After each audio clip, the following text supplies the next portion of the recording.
আল্লাহ পাক বললে ওরে আমার বান্দা বান্দীরা আমি আল্লাহ পাক জানিয়ে দিলাম ওয়ালা তাকুলু লিমান ইউকতালু ফি সাবিলিল্লাহি আমওয়াত বান্দা তোমরা তোমাদের মাঝে যারা আমি আল্লাহ পাক আমার রাস্তায় শহীদ হবে আমার রাস্তায় শহীদ হবে তাদেরকে তোমরা মৃত বলো না মৃত বলো না বাল আহইয়াউন বরং তারা জীবিত এ যুবকেরা পারা তরুণীরা আল্লাহ বাবা জানিয়ে দিলেন ওয়ালা আল্লাহ বাবা বললেন আল্লাহ পাক বললেন এবং তোমরা যদি বুঝতে তোমরা যদি জানতে তাহলে তোমরা খবরদার কখনো শহীদদেরকে মৃত বলতে না আজকে আমার আল্লাহ পাক তাহলে আল্লাহ পাক কুরআন পাকের মধ্যে শহীদদেরকে আল্লাহ পাক এমন করে মৃত বলতে মানা করলেন তারা মারা যায় না তারা কবরে জিন্দা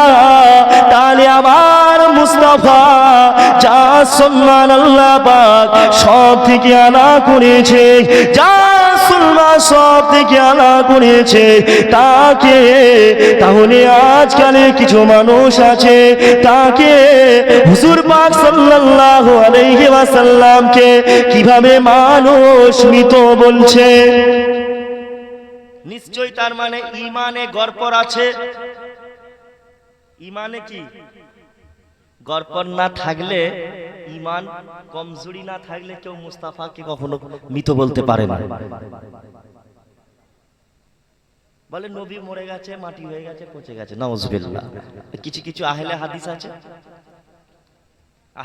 আছে তারা বলে অথচ আল্লাহ শহীদদেরকে বলছে জীবিত তারা এ নজওয়ানেরা এ নবী পাকের প্রেমিকেরা আসো আল্লাহ পাক জানিয়ে দিলেন আমার মুস্তাফা হুজুরের সম্মান আল্লাহ পাক কতটা আলা করেছে আল্লাহ নবী সাল্লাল্লাহু আলাইহি সাল্লাম যখন মেরাজে গিয়েছিলেন আমার মুস্তাফা যখন মেরাজে গিয়েছিলেন আল্লাহ নবী দয়া নবী হুজুর পাক সাল্লাল্লাহু আলাইহি ওয়াসাল্লাম এমন করে মেরাজে এমন করে সিদরাতুল মুনতাহায় আল্লাহ নবী উঠলেন সিদরাতুল মুনতাহায় আমার রাসূলুল্লাহ সিদরাতুল মুনতাহায় প্রবেশ করলেন এমন করে হযরত জিবরাইল আলাইহিস সালাম আল্লাহ নবীকে বলতে লাগলেন ইয়া রাসূলুল্লাহ ইয়া হাবিবাল্লাহ হুজুর আমি জিবরাইল আপনার হাকিকাত একবার জানতে চাই হুজুর আমি জিবরাইল আপনার সম্মান আপনার মর্যাদাটা কেমন হুজুর আমি জিবরাইল একবার দেখতে চাই আল্লাহ নবী দয়া নবী আমাদের দুনিয়া বাদশাহ হাবিবুল্লাহ বললেন এ জিবরাইল আমি রাসূলুল্লাহ আমার সম্মান কতটা আলা করেছে আমি মুস্তাফা আমার সম্মান কতটা আলা করেছে ও জিবরাইল তুমি যদি আমার হাকিকত দেখতে চাও তাহলে তোমাকে আর এই সিদরাতুল মুনতাহার ভিতরে তোমাকে প্রবেশ করতে হবে এ জিবরাইল তুমি সিদরাতুল মুনতাহার ভিতরে আসো সিদরাতুল মুনতাহার বাইরে কেন দাঁড়িয়ে আছো হযরত জিবরাইল আলাইহিস সালাম ওই সময় আমার রাসূলুল্লাহকে বলতে লাগলেন ইয়া রাসূলুল্লাহ ইয়া হাবিবাল্লাহ হুজুর আমি জিবরাইল যদি আর একটা কদম সামনের দিকে আগাই আমি জিবরাইল যদি সিদরাতুল মুনতাহার দিকে আমি যদি পাটা বাড়াই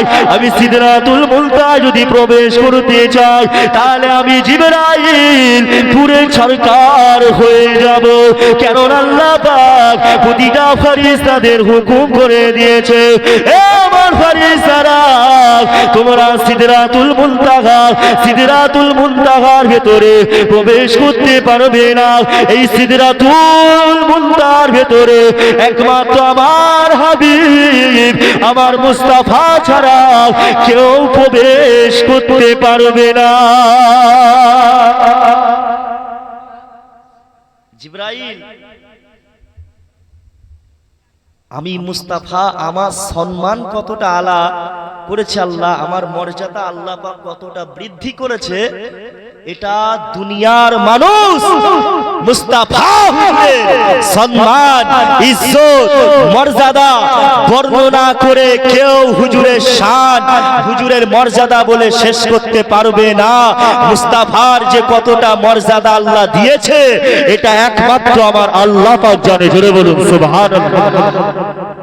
আল্লাহ ছাড়া দ্বিতীয় আর মুস্তাফা হুজুরের শান বর্ণনা করে শেষ করতে পারবে না। সেই হাবিবুল্লাহ হুজুর এমন করে তিনা সাহাবারা আল্লাহ নবী সাহাবাদের বলতেন, বাবা সাহাবারা একটা একটা করে যখন সবাই মুসলমান হচ্ছেন তখন সাহাবাদের হুকুম করতেন ইসলামের জন্য যুদ্ধ করতে হবে, শহীদ হতে হবে। যেহেতু হযরতে ঈসা আলাইহিস সালামের আসার 500 বছর পরে আল্লাহ নবী দুনিয়ায় এসেছিলেন। হুজুর 500 বছর পরে দুনিয়ায় এসেছিলেন। ওই 500 বছরের ভেতরেই মানুষ ঈমান হারা হয়ে গিয়েছিল, কলেমা থেকে আল্লাহর কাছ থেকে দূরে সরে গিয়েছিল। আপনারা আমার সাউন্ড পুরো পরিষ্কার বুঝতে পারছেন তো? সুর দিলে তখনও বুঝতে পারছেন তো? ঠিক আছে। যারা রাস্তায় এদিক ওদিক ঘোরাফেরা করছেন বা বাড়ির মধ্যে আছেন সবাইকে অনুরোধ করব সবাই চলে আসেন, সকলে চলে আসেন।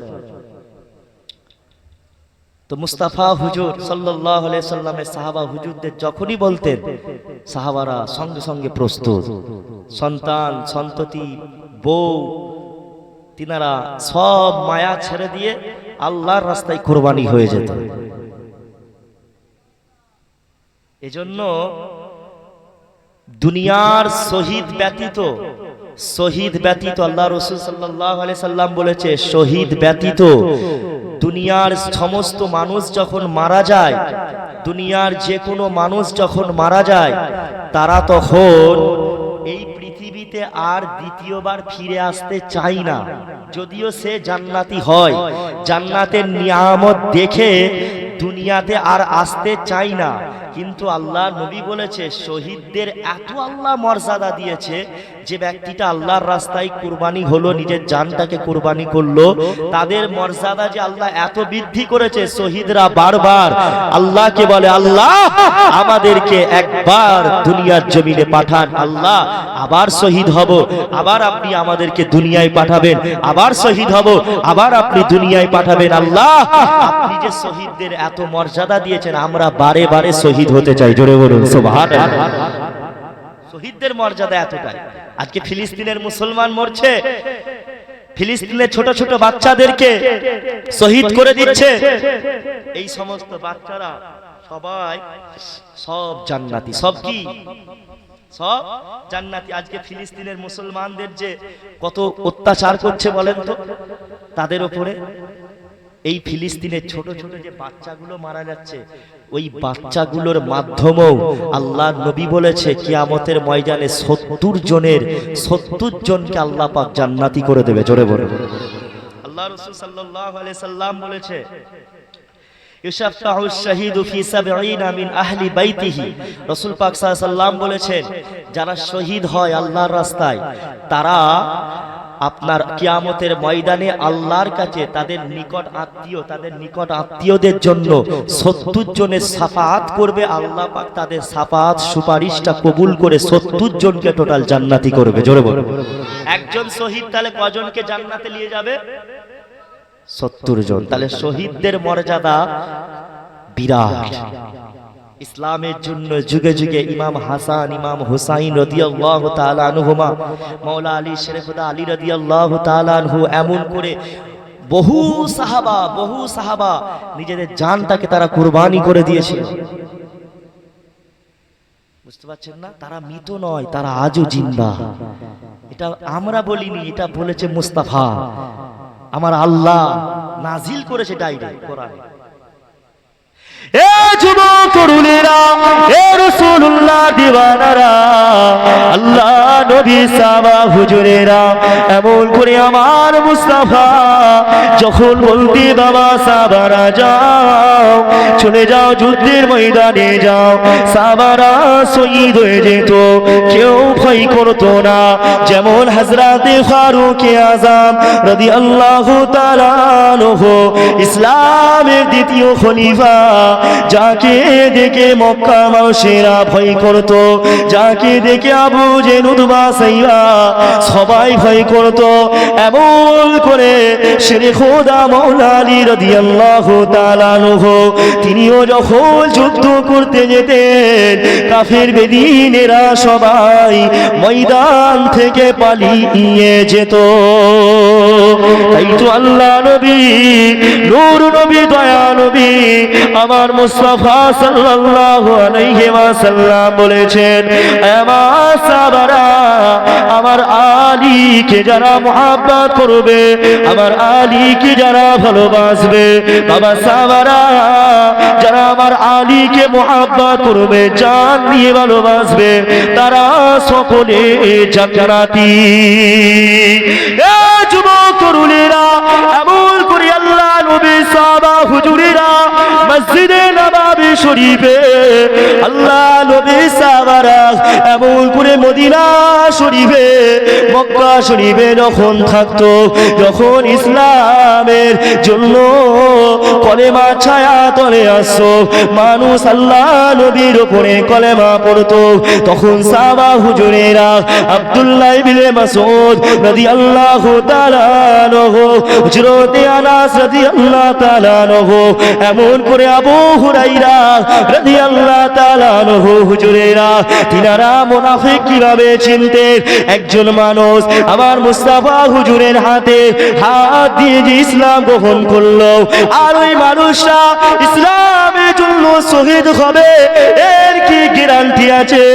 ওই মানুষটা আমার মুস্তাফা হুজুরকে যে ভালোবাসবে, আল্লাহকে যে বিশ্বাস করবে, এটা কিভাবে বুঝবে? সাহাবা হুজুরেরা তিনারা বলতেন, যার অন্তরে যে সমস্ত মানুষের অন্তরে হযরতে আলী রাদিয়াল্লাহু তাআলা আনহুর প্রতি ঘৃণা থাকতো, হযরতে আলী রাদিয়াল্লাহু আনহুকে যারা ভালোবাসতো না তারা হলো মুনাফিক। এভাবেই নবী পাকের সাহাবা হুজুরেরা মুনাফিক নির্ণয় করতেন, মুনাফিক চিনতেন, যারা আলী রাদিয়াল্লাহু আনহুকে ঘৃণা করবে তারা মুনাফিক।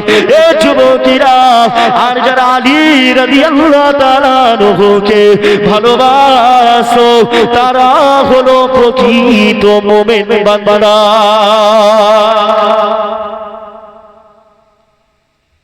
নবী ইসলাম প্রচার করছে, এখন কেউ এসে হুজুরের হাতে হাত দিয়ে কলমা পড়ে মুসলমান হলো, ওই মানুষটা মুনাফিক।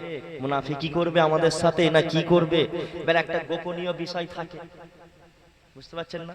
তখন তো সব ইসলামের নতুন করে আবার দাওয়াত চলছে, একত্ববাদের আল্লাহর একত্ববাদের হুজুরের রিসালাতের দাওয়াত চলছে, কিছু কিছু একটা একটা করে মানুষ মুসলমান হচ্ছে, কেউ তো গাদ্দারিও করতে পারে। মুনাফিক কি এখন নেই? এখনো মুনাফিক আছে, তখনও ছিল, এখনো মুনাফিক আছে। আর মুনাফিকদের জন্যই ইসলামটা সব থেকে বড় ক্ষতি হয়েছে, মুনাফিকদের জন্য। আর এখনো মুনাফিকদের মুসলমানদের জন্যই ইসলামের সব থেকে বড় ক্ষতি হচ্ছে। মুখে মুসলমান, নামে মুসলমান, অন্তরের ভেতরে আবার সব কত কি ঢুকিয়ে রেখেছে, শিরকি, বেদাতি, কুফরি, কত কি জিনিস ঢুকিয়ে রেখেছে, বুঝতে পারছেন না? তখন রাসূল পাক সাল্লাল্লাহু আলাইহি সাল্লামের সাহাবা হুজুরেরা বলছে, আল্লাহ নবী বলছে, আমি হাদিসগুলো আজকেই পড়ছিলাম, মাওলা আলী রাদিয়াল্লাহু তাআলা আনহুকে এতটাই ভালোবাসতো, এতটা ভালোবাসতো যে হযরতে আল্লাহ নবী শেরে খোদা আলী রাদিয়াল্লাহু তাআলা আনহুকে এত পরিমাণে ভালোবাসতেন, আবু বকর রাদিয়াল্লাহু তাআলা আনহু, হযরতে ওমর ফারুক রাদিয়াল্লাহু তাআলা আনহু, ইনারাও প্রস্তাব দিয়েছিল আল্লাহ নবীকে, আল্লাহ রাসূলকে প্রস্তাব দিয়েছিল ফাতেমা রাদিয়াল্লাহু তাআলা আনহাকে বিবাহের জন্য। কিন্তু আল্লাহর নবী, এই হাদিসটা পড়ছিলাম আজকে, আল্লাহ রাসূল সাল্লাল্লাহু আলাইহি সাল্লাম আলী রাদিয়াল্লাহু আনহুকে সিলেক্ট করেছিলেন। বুঝতে পারছেন না যে এতটাই তিনিও ভালোবাসতেন। এ যুবক তরুণেরা, এ রাসূলুল্লাহ দিওয়ানারা, এমন করে আল্লাহ নবী সাহাবা হুজুরেরা, আল্লাহ নবী সাহাবারা এমন করে ইসলামের জন্য তারা শহীদ হয়েছিল, তারা তাদের নিজেদের রক্ত ঝরিয়েছিল। আজ মুসলমান আমাদের উপরে অত্যাচার হচ্ছে। আজ মুসলমানের ভারতবর্ষের দিকে বলেন, এমন করে ফিলিস্তিনের, এমন করে সারা বিশ্বে জমিনেতে আপনি আমি যদি দেখতে পাই মুসলমানদের উপরে অত্যাচার হচ্ছে, তবে আল্লাহ ছাড় দিচ্ছে আল্লাহ পাক, কিন্তু আল্লাহ পাক ছেড়ে দেবে না। এ যুবকের আপনারা, আল্লাহ পাক মায়ানমারকে ছাড় দিয়েছিল, কিন্তু আল্লাহ মায়ানমারের মানুষকে আমার আল্লাহ পাক ছেড়ে দেয়নি। এই কয়েকদিন পূর্বে ভূমিকম্প হয়েছিল, এমন করে সব তছনছ হয়ে গেছে। হাজার হাজার হাজার হাজার মানুষ ওই ভূমিকম্পে মারা গেছে।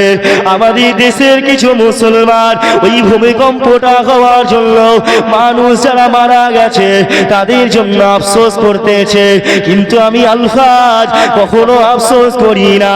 কেন না এই কয়েক বছর পূর্বে আমার মায়ানমারের রোহিঙ্গা মুসলমান ভাইদেরকে মায়ের কোল থেকে বাচ্চাকে টেনে নিয়ে, মায়ের কোল থেকে শিশুদেরকে টেনে নিয়ে তারা হত্যা করেছিল, মাকে হত্যা করেছিল। গর্ভবতী মাকেও ছাড়েনে, পিতাকেও ছাড়েনে।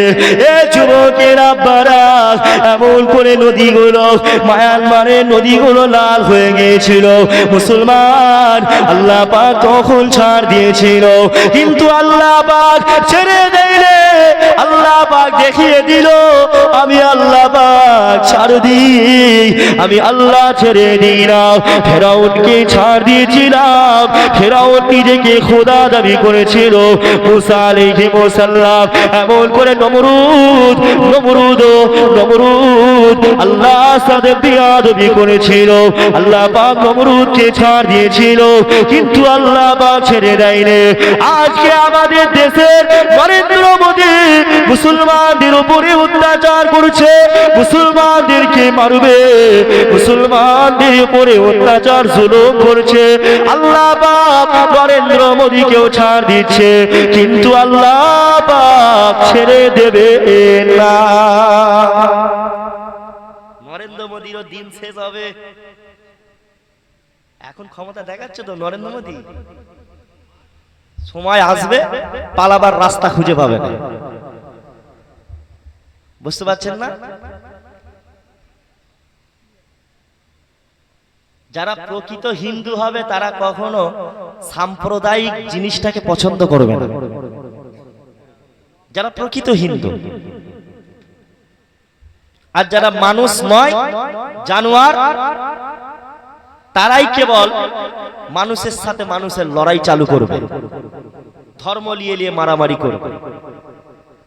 বুঝতে পারছেন না? আমাদের ভারতবর্ষ, আমাদের পশ্চিমবাংলায় আলহামদুলিল্লাহ অনেক ভালো আছি, কিন্তু আগামী দিনগুলো কি হবে বুঝতে পারছি না। খুব খারাপ দিন আসছে। এ যুবক তরুণেরা, এ রাসূলুল্লাহ দিওয়ানারা, তাই তো আল্লাহ নবী, নূর নবী, দয়ালু নবী আমার বিরুদুনিয়া বাদশা হাবিবুল্লাহ জানিয়েছে, বাবা সাহাবারা, কিয়ামতের পূর্বে এমন একটা সময় আসবে দুনিয়া জমিনে মুসলমানরা অনেক মার খাবে, মুসলমানদের উপরে অনেক অত্যাচার আসবে, মুসলমানদের উপরে অনেক জুলুম করবে। তবে বাবা সাহাবারা, তখন তোমরা যদি বেঁচে থাকো, আমিও যদি বেঁচে থাকি, তাহলে আমাদের ঈমানটা মজবুত করতে হবে। আল্লাহর জন্য আমাদেরকে শহীদ হতে হবে। আজ ফিলিস্তিনের মুসলমানদের উপরে অত্যাচার হচ্ছে, আজ ফিলিস্তিনের মুসলমানদের ওপরে অত্যাচার হচ্ছে। ও যুবক, তোমার কি তুমি এখনো আনন্দ করছো? তোমার ঈদটা কত সুন্দর করে কেটে গেল, কিন্তু আমার ফিলিস্তিনের বাচ্চারা এক ফোঁটা পানির জন্য তারা কত আর্তনাদ করেছে, এক ফোঁটা পানির জন্য কত কাঁদছে। তারা রোজার মাসে, আমরা রোজার মাসে কত সুন্দর করে সারি পেলাম, রোজার মাসে ইফতারি পেলাম, কিন্তু আমার ফিলিস্তিনের মুসলমান ভাইরা ঘাস দিয়ে ইফতার করেছিল, ঘাস খেয়ে, গাছপালা খেয়ে তারা সাহারি খুলেছিল। তাহলে তাদের কত কষ্ট হচ্ছে। তুমি মুসলমান এখনো আনন্দ করছো, তুমি মুসলমান এখনো জিনার কাজে ব্যস্ত আছো, তুমি মুসলমান এখনো নামাজ ছেড়ে দিচ্ছ, তারা নামাজ ছাড়ছে না। তারপরেও বাচ্চা বাচ্চা ছেলেরা, পরিবার থেকে বাপ মারা গেছে, মা মারা গেছে, সন্তানেরা মারা গেছে, তারপরও ফিলিস্তিনের মুসলমানেরা একটাই কথা বলে, হাসবুনাল্লাহ ওয়া নি'মাল ওয়াকিল ওয়া নি'মাল মাওলা ওয়া নি'মান নাসির। এ যুবকেরা, আব্বারা, তরুণেরা, আল্লাহর উপরই ভরসা ছেড়ে দেয় না, আল্লাহর উপরই তারা ভরসা ছাড়ছে না। আল্লাহকে এখনো তারা ভালোবাসে, আল্লাহর জন্য তারা নিজেদের জানটাকে কুরবানি করতে রাজি আছে। ছোট ছোট বাচ্চারা তারাও কাঁদছে, তারাও ইসরায়েলের লোকেদের বলছে, আমরা শহীদ হতে চাই। আমাদের ভাইরা, আমার ভাইরা, আমার আব্বারা তারা শহীদ হয়ে গেছে, আমরা আল্লাহর রাস্তায় শহীদ হতে চাই। এ যুবকেরা, প্রস্তুত হয়ে যাও। আমার সন্তোষপুর, বাউরিয়া সন্তোষপুর, কদমতলা আমার যুবক ভাইদের বলবো, আপনারা আপনাদের ঈমানটা তাজা করুন, ঈমানটা তাজা করুন। যখন ইসলামের বিরুদ্ধে এমন করে অত্যাচার আসবে, আমাদেরকে মাঠে ময়দানে নেবে, লড়াই করতে হবে। কিসের দুনিয়া দুনিয়া করছো? মনে রাখবে, তুমি যখন মারা যাবে, তোমার চেহারাটা পর্যন্ত দুনিয়ার কোনো মানুষ, অনেক মানুষ আছে তোমার চেহারা পর্যন্ত দেখতে আসবে না, এমনও অনেক মানুষ পাওয়া যাবে। তুমি যখন মারা যাবে, তোমার চেহারাটা দেখবে, তোমার চেহারাটা না দেখার জন্য তোমার চেহারাটা দেখবে না। কেননা রাতের বেলায় ভয় লাগবে, তোমার কথা যখন মনে পড়বে, রাতের বেলায় ভয় করবে, ভয়ের জন্য তোমার চেহারা দেখতে আসবে না।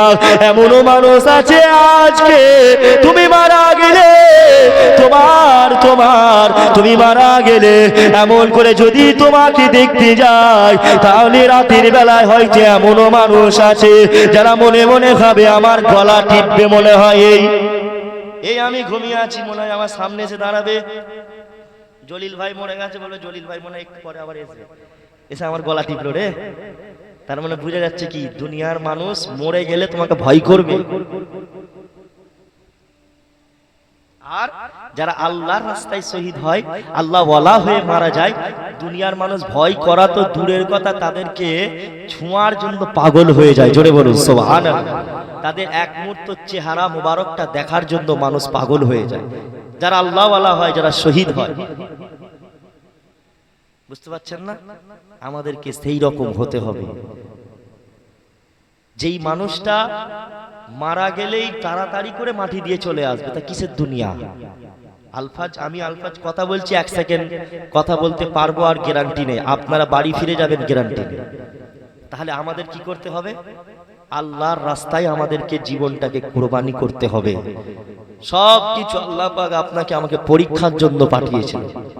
যেমন সাহাবারা তখন লড়াই করেছিল, হুজুরেরা লড়াই করেছিল, এখনো সেই জুলুম অত্যাচার চলছে, আরো খারাপ পরিস্থিতি আসবে। আল্লাহ নবী বলেছে এমন একটা সময় আসবে, মুসলমান পৃথিবী থেকে দেখা যাবে 100%-এর মধ্যে 70%, শুধু মুসলমান নয়, 70% মানুষ মারামারি করে সব মারা যাবে, 30% মানুষ বেঁচে থাকবে। বুঝতে পারছেন না? এই যে ওয়াকফ সম্পত্তিটা নিয়েছে, দেখা যাবে গোটা ভারতবর্ষ জুড়ে আমাদের প্রতিবাদ হচ্ছে বা আগামী দিনে আরো জোরদার হবে, আরো জোরদার হবে। তখন দেখা যাবে আপনার গোটা ভারতবর্ষের জমিনে একটা রাইট সৃষ্টি হবে, দাঙ্গা সৃষ্টি হবে হিন্দু মুসলমানের, যেটা নরেন্দ্র মোদী বহুত দিন থেকে প্ল্যান করে করে আসছে, করিয়ে আসছে, তাই না? এমন একটা সময় আসবে পাশের পাড়া থেকে তুমি যেতে পারবে না, ওই পাড়ার মানুষ এই পাড়ায় আসতে পারবে না। তবে আমাদের মধ্যে মিল মোহাব্বত রাখতে হবে। মোরা এক বৃন্তে দুইটি কুসুম, হিন্দু মুসলমান, মুসলিম তার নয়নমণি, হিন্দু তাহার প্রাণ। আল্লাহর কুরআন, লাকুম দীনুকুম ওয়ালিয়া দিন, তুমি তোমার ধর্ম পালন করো, আমি আমার ধর্ম পালন করি, যে যার ধর্ম যে যার পালন করো, কেউ কাউকে আঘাত করব না, কেউ কাউকে কষ্ট দেব না। যেমন নবী পাক সাল্লাল্লাহু আলাইহি ওয়াসাল্লাম একটা কাফেরের সাথেও আল্লাহর নবী কোনোদিন খারাপ আচরণ করেন, কোন কাফেরের সাথেও খারাপ আচরণ করেন। আল্লাহ রাসূল সাল্লাল্লাহু আলাইহি ওয়াসাল্লাম আগে বেরিয়েও কোন কাফের, কোন ইহুদিকে আল্লাহর নবী আগে বেরিয়েও মারেনি, যতক্ষণ না নবী পাক সাল্লাল্লাহু আলাইহি ওয়াসাল্লামকে মেরেছে। তারপরেও নবী পাক সাল্লাল্লাহু আলাইহি ওয়াসাল্লাম যখন যুদ্ধ করতেন, হুজুর যখন যুদ্ধ করতেন, আগে বেরিয়ে কখনো তিনি লড়াই করতেন না, তলোয়ার চালাতেন না। হুজুরকে এত মারার পরেও তিনি তারপরও দোয়া করতেন তাদের জন্য, তাদের জন্য দোয়া করেছিলেন। দোয়া যদি আল্লাহ নবী যদি বলতেন তো আল্লাহ পাক এমন আযাব দিত, সব মক্কার কাফের বেদিনদের শেষ করে দিতেন পারতেন। কিন্তু হুজুর জানে যে ইসলামটা প্রচার করতে হবে, আল্লাহর একত্ববাদের রিসালাতটা প্রচার করতে হবে। কিছু কিছু মানুষ আছে তারা বলে আবার ইসলামটা ১৫০০ বছর আগে এসেছিল।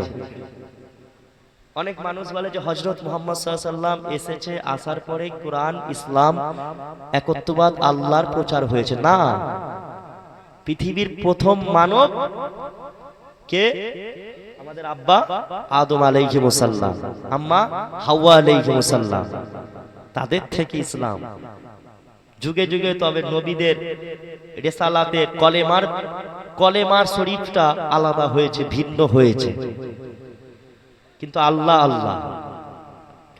এ যুবক তরুণীরা, এ রাসূলুল্লাহ দিওয়ানারা, এ মা মুরব্বি বাজানেরা, তাই আসো আল্লাহকে ভালোবাসো, আল্লাহকে মুহাব্বত করুন। হুজুর পাক সাল্লাল্লাহু আলাইহি ওয়াসাল্লামকে যেমন সাহাবারা আল্লাহ নবীকে ভালোবাসতেন, হয়তো তেমন আমরা ভালোবাসতে পারবো না, হয়তো তেমন আমরা ভালোবাসতে পারবো না, অন্তত পক্ষে মুস্তাফাকে নিজের জান দিয়ে ভালোবাসুন। কেননা আল্লাহ নবী বলেছেন, আমি মুস্তাফা, আমাকে যতক্ষণ পর্যন্ত জান না দিয়ে ভালোবাসবে মানুষ, ততক্ষণ পর্যন্ত মুমিন বান্দা হতে পারবে না। এমন করে আল্লাহ নবী, নবী দয়া নবী হুজুরকে কেন মুহাব্বত করব, কেন হুজুরকে ভালোবাসবো? আল্লাহ নবী, নবী দয়া নবী, নবী আমাদের দুনিয়া মাসা হাবিবুল্লাহ যখন এমন করে দুনিয়া জমিনে আগমন করেছিল, আল্লাহ নবী, নবী দয়া নবী আগমন করার পরে হযরতে আমিনা এমন করে ঝরঝর করে কাঁদছে, হযরতে আমিনা ঝরঝর করে কাঁদছে। হযরতে আবু তালেব এমন করে আমিনাকে জিজ্ঞাসা করলেন, আমিনা তুমি এত কাঁদছো কেন? ওই সময় আমিনা বলতে লাগলেন, আমি কাঁদছি এই কারণে, আজকে যদি আব্দুল্লাহ বেঁচে থাকতো, আজকে যদি আব্দুল্লাহ বেঁচে থাকতো, তাহলে আমার মুস্তাফার জন্য, আমার হাবিবুল্লাহ জন্য, আমার মুহাম্মাদের জন্য আমার স্বামী কিছু খেলনা কিনে আনতো, ওই খেলনাগুলো নিয়ে আমার মুস্তাফা খেলা করতো। এমন করে হযরতে আমিনা কাঁদছে, আর আল্লাহ পাক ফেরেশতাদের বললেন, ও আমার ফেরেশতারা, যাও চলে চলে যাও, ও আমার ফেরেশতারা যাও, আমার আমিনাকে গিয়ে বলবে আমিনা, আমিনা তুমি কেঁদো না। আমিনা আমার আল্লাহ পাক জানিয়েছে, আল্লাহর ফেরেশতারা বলতে লাগলেন, ও আম্মা আমিনা আপনি কাঁদবেন না।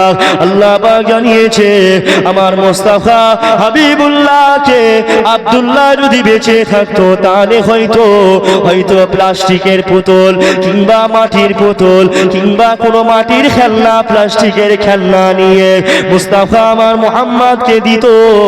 ও আমিনা আমি আল্লাহ পাক জানিয়ে দিলাম, আমি আল্লাহ পাক ঘোষণা করে দিলাম, আমার মুস্তাফার জন্য ওই প্লাস্টিকের খেলনা মাটির খেলনা শোভা পাই না। আমি আল্লাহ পাক যখন সূর্যটা উদিত হবে, সূর্যটা যখন উদয় হবে, এমন করে যখন চাঁদ আসমানে উঠবে, আমি আল্লাহ পাক আমার মুস্তাফার জন্য আসমানের চাঁদটাকে আমার মুস্তাফার জন্য খেলনা হিসাবে দুনিয়া জমিনে পাঠিয়ে দেবো। এমন করে হযরত আবু তালেব আল্লাহ নবী নূর নবী দয়াল নবী নবী আমার দিন দুনিয়া বাদশা হাবিবুল্লাহকে নিয়ে হযরত আবু তালেব বসে আছেন, কোণে কোণে নিয়ে বসে আছেন। বিকাল বেলায় এমন করে আবু তালেব যখন দেখলেন সন্ধ্যা আস্তে আস্তে গড়িয়ে আসতে লাগলো, যখন সন্ধ্যা নামছে আসমান থেকে কুদরতি ভাবে চাঁদ আস্তে আস্তে নামছে, আসমানের চাঁদ আস্তে আস্তে নামতে নামতে আমার মুস্তাফার মাথার কাছাকাছি চলে আসলো। হযরতে আবু তালেব মনে মনে চিন্তা করতে লাগলেন, আবু তালেব ভাবতে লাগলেন হয়তো আমার মুহাম্মাদের চাঁদটা আমার মুস্তাফার মাথার উপরে পড়ে যাবে। কিন্তু না না, যখন চাঁদটা আমল করে আমিনার আমার মুস্তাফার মাথার কাছে আসলো, আর আমার মুস্তাফার মাথার কাছে এসে চাঁদটার নিকটবর্তী হলো, আমার মুস্তাফা আমার মুহাম্মদ ওই চাঁদের উপরে হাত দিয়ে ওই চাঁদের সাথে খেলা করছে।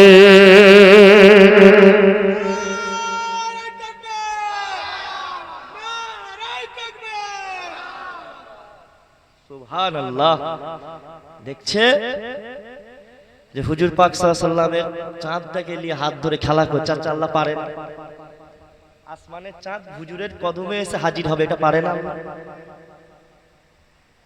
যেই আল্লাহ এক ফোঁটা নাপাক পানি দিয়ে একটা সন্তান জন্মগ্রহণ করতে পারে, সৃষ্টি করতে পারে, যেই আল্লাহ বিনা খুঁটিতে এত বিরাট আকাশ আসমানটাকে বিনা খুঁটিতে রাখতে পারে, তো সেই আল্লাহ মুস্তাফার কদমে চাঁদ হাজির করতে পারে না? সবই তো হুজুরের জন্য, সব তো হুজুরের জন্য। বুঝতে পারছেন না? সেই হুজুর পাক সাল্লাল্লাহু আলাইহি সাল্লামকে সাহাবারা যেমন মহব্বত করতো, জান দিয়ে ভালোবাসতো, যা হয়ে যায় হয়ে যাবে, হুজুরকে ছাড়বে না।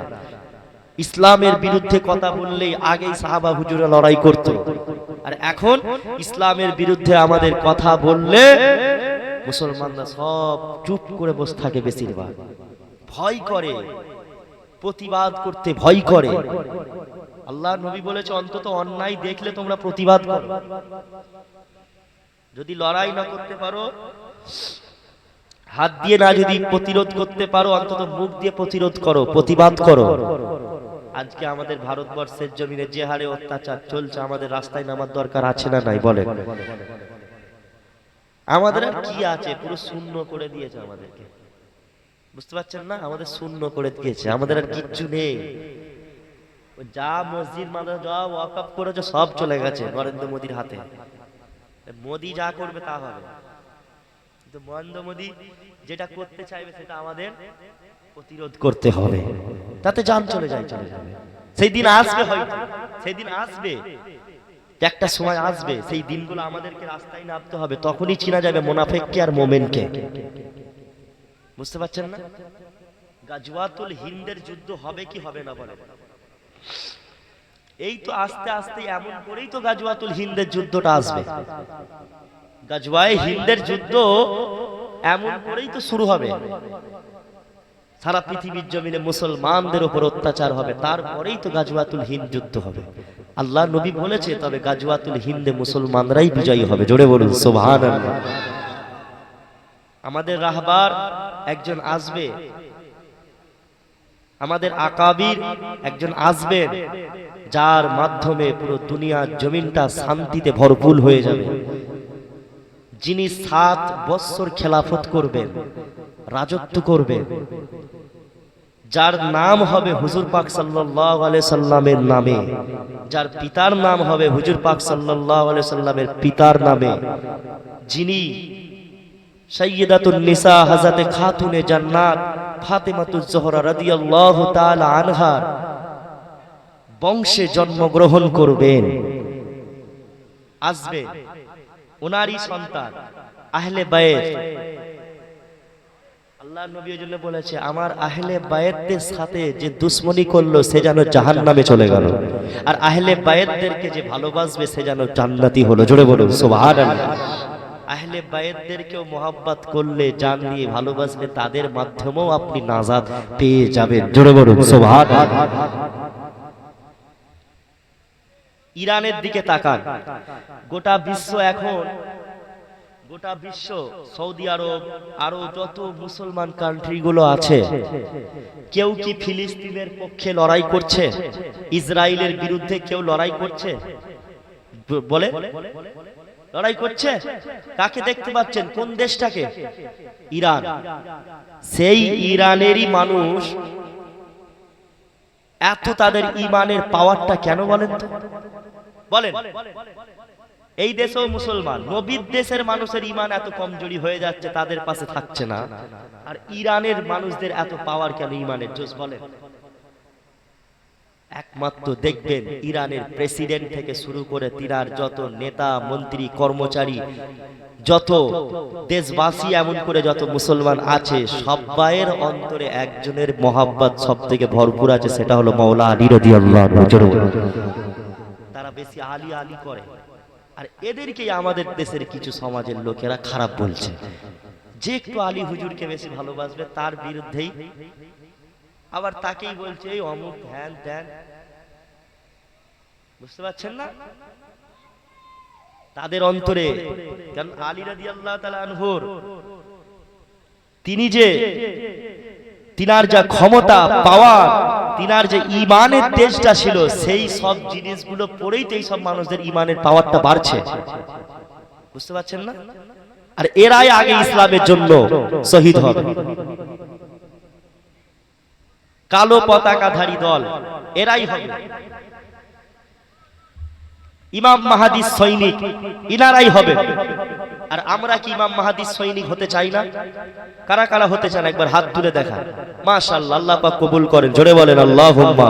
একবার তাকবীর দেন, প্রাণ ভরা ভালোবাসা নিয়ে, প্রাণ ভরা ভালোবাসা নিয়ে উচ্চ আওয়াজে মোহাব্বতের সাথে তাকবীর দেন। নারে তাকবীর, আরো জোরে নারে তাকবীর, নারে তাকবীর, নারে তাকবীর, নারে রিসালাহ, নারে রিসালাহ, লব্বাইক ইয়া রাসূলুল্লাহ, লব্বাইক ইয়া হাবিবাল্লাহ, লব্বাইক ইয়া রাসূলুল্লাহ, নারে তাকবীর।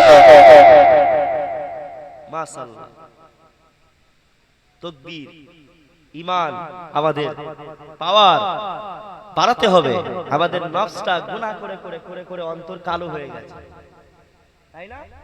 অন্তর কালো হয়ে গেছে গুনাহ করে করে। নামাজ রোজা একটা মানুষ সারা দিনে কত ভালো কাজ করে, আমরা কত ভালো কাজ করি। আমরা যেভাবে যা ইবাদত বান্দেগি করি, আমরা মনে হয় কি আপনি আমি নাজাত পেয়ে যাব? সারা মাস রোজা রেখে, সারা মাস পুরো ফেরেশতা, বড় আল্লাহর ওলি, আর ঈদের দিন আসলেই শয়তান শুধু লাড়তে চায়, গুজা মারতে, চল বাউরিয়া মেলায় চল। বাউরিয়া মেলায় গিয়ে গার্লফ্রেন্ডকে নিয়ে গলায় হাত ধরে নাকদলায় উঠে ঘুরঘুর ঘুরঘুর ঘুরঘুর করে ঘুরবি খালি। ডিস্কো ডান্সে উঠবি, খালি ইদিক যাবি একবার, উদিক যাবি একবার, উদিক যাবি একবার। কি গো, বাউরিয়া মেলা হচ্ছে তো ঈদের দিন থেকে, গার্লফ্রেন্ডদেরকে নিয়ে হচ্ছে সব। কি হচ্ছে? জিনা হচ্ছে। কি হচ্ছে?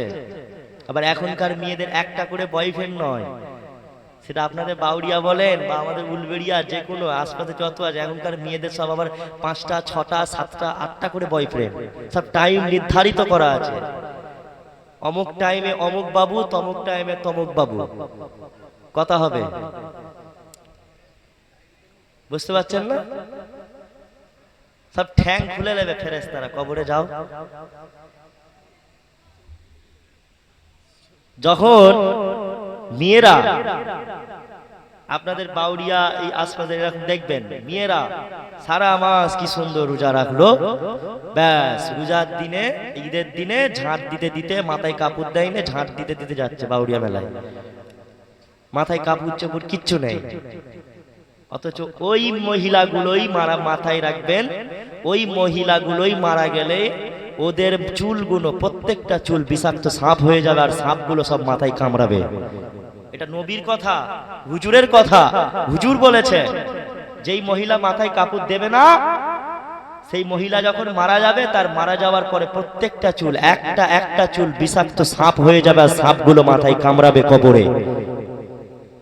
আপনি আমি কেউ কি চাই আমাদের বাড়ির মেয়েগুলো, বোনগুলো, মা, এরা মাথায় কাপড় না দিয়ে রাস্তাঘাটে ঘুরুক বেপরদায়, আর তারা মরে গেলে তাদের কবরে সব সাপ হয়ে যায়? কদমতলায় এমনও অনেক কবরবাসী আছে যাদের কবরে এই আযাবগুলো হচ্ছে, যে সমস্ত এমনও মহিলা আছে, সেগুলো আমরা দেখতে পাই, সেগুলো আমরা দেখতে পাচ্ছি না। মানুষ মারা গেলে আমাদের চোখ থেকে আড়াল করে নেওয়া হয়। বুঝতে পারছেন না? তা আমাদের মেয়েদেরকে, বাড়ির মেয়েদেরকে শিক্ষা দিতে হবে, পর্দার শিক্ষা দিতে হবে। শুধু মেয়েরা নয়, ছেলেদেরকেও আমাদেরকে পরিবর্তন হতে হবে। সারা মাস রোজা রেখে সব করে, আর ঈদের দিনেই শুধু তিরিং তিরিং করে ফড়িং এর মতন খালি লাপাচ্ছে। ঈদের দিন আসলে ঘন ঘন বাউরিয়া মেলা, ঘন ঘন রানিয়াটি মেলা। এখন আবার রানিয়াটি নয়, বাঁকড়াই চলে যাচ্ছে আবার অনেকে, খবর পাচ্ছি তো, বাঁকড়ার দিকেও যাচ্ছে।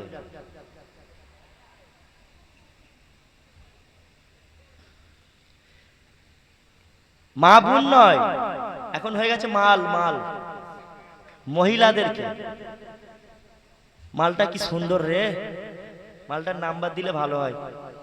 মাল হয়ে গেছে, বুঝতে পারছো না? ওর বোনকে যদি মাল বলা হয় তো কেমন লাগবে তোমার সামনে? একটা মহিলাকে আপনি মাল বলছেন, তার শরীরের বিষয়ে আপনি খারাপ চিন্তাধারা নিচ্ছেন, চিন্তা ভাবনা করছেন, মুখ দিয়ে বলছেন। যদি ওটা আপনার বোনকেই বলা হতো কেমন লাগতো? তোমার সামনে তোমার বোনকে যদি কেউ বলতো, তোমার সামনে তোমার ভাগ্নি, মামাতো বোন, ফুফুতো বোন, খালাতো বোন, তাদেরকে যদি বলতো ওইরকম করে, কেমন লাগতো? নিশ্চয়ই খারাপ লাগতো। তাহলে চোখের জেনা, হাতেরও জেনা, কানেরও জেনা, এই সমস্ত জিনিস আমরা করছি, এগুলো জেনা হচ্ছে, জেনার কাজ হচ্ছে। আর আল্লাহ নবী বলেছে, যে ব্যক্তি জেনা করলো সে তওবা যতক্ষণ না করছে আল্লাহ পাক ক্ষমা করবে না। বুঝতে পারছেন না? ভালোবাসা, প্রেম ভালোবাসা চলছে, গার্লফ্রেন্ডকে নিয়ে ঘোরাঘুরি চলছে, কিছুই মনে করেন। এই জন্য নবী বলেছিল যে এমন একটা সময় আসবে জেনার কাজ রাস্তায় ওপেন হবে। আজকে হচ্ছে না? হচ্ছে না? জেনা ব্যভিচারী রাস্তায় ওপেন হবে। আর যারা জেনা করে, মাথায় রাখবেন, তাদের বাড়ি থেকে, সংসার থেকে রহমত, বরকত, টাকা পয়সায় বরকত সব উঠে যায়, রিজিক কম করে দেওয়া হয় যারা জেনার কাজে বেশি লিপ্ত হয়। যারা জেনা করে তাদের হায়াত কমে যায়, হায়াত কমে যায়। অতএব আমাদের বাড়ির ছেলেদেরকে, আমরা যুবক ভাইয়ের, আমাদের জেনার কাজ থেকে দূরে থাকতে হবে। কি ভালোবাসা, কি ভালোবাসা, ভালোবাসা করছো? বলে গার্লফ্রেন্ড, খুব ভালোবাসি, জান দিয়ে দেবো, গার্লফ্রেন্ডের জন্য জান দিয়ে দেবো। দেখো তো ওইরকম কত এরকম ছেলে মেয়ে আছে ভালোবাসা করে বিয়ে করে সংসারে শান্তি নেই। মাথায় রাখবেন, যারা ভালোবাসা করে বিয়ে করে, প্রেম ভালোবাসা করে, তাদের মধ্যে গুরুত্ব থাকে না। বিবাহের পরে স্বামী স্ত্রীর মধ্যে যে গুরুত্ব থাকবে, একে অপরের প্রতি একটা ভালোবাসা থাকবে, সেই জিনিসটা থাকে না। দুজন দুজনকে তো আগে থাকতে চিনে রেখেছে, তুই কেমন আমি কেমন সে জানি। বইয়ের ওপরে কথা বলবে তো বউ চোখ বুলু করে দেবে, বুঝতে পারছেন না? আর আপনি যদি একটা দেখাশোনা করে বিয়ে করেন, এখানে একটা সম্মানও আছে, ইজ্জতও আছে, স্ত্রীর কাছেও ইজ্জত পাবেন, বা স্ত্রীকে ইজ্জত দিতে সম্মান দিতেও মন চাইবে। আর ভালোবাসা করে বিয়ে করবেন তো কিছুই মনে হবে না দুজন দুজনকে। এই জন্য যুবক ভাইয়েরা যারা প্রেম ভালোবাসায় লিপ্ত আছেন, আপনারা কন্টিনিউ জেনার কাজ করছেন।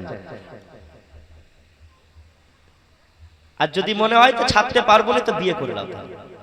যদি মনে হয় তো ওকেই আমি ছাড়তে পারবো না, খুব ভালোবেসে ফেলেছি, তাহলে বিয়ে করে নাও, তুমি তোমার ঠেলা বুঝো। তুমি যদি ঠিকঠাক ভাবে চলতে পারো তো ভালো, জেনার কাজ থেকে তো দূরে হয়ে গেল, বুঝতে পারছেন না?